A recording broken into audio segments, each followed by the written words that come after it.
Hi guys, Toontown Lego Master here today, just to show you the most strangest glitch ever in GarageBand. Now, I'm not sure if this is a glitch or anything, but this is very creepy.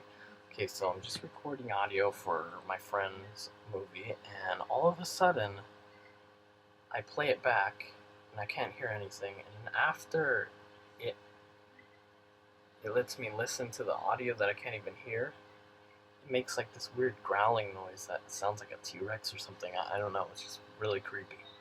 So, I don't know if you could hear it, but I'll just see.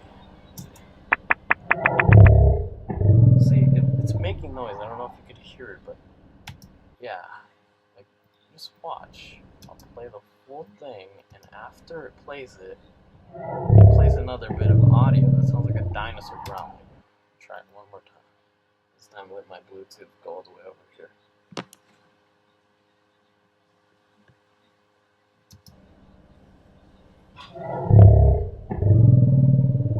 That's just really creepy. I don't know if you could hear it, but that is just wrong.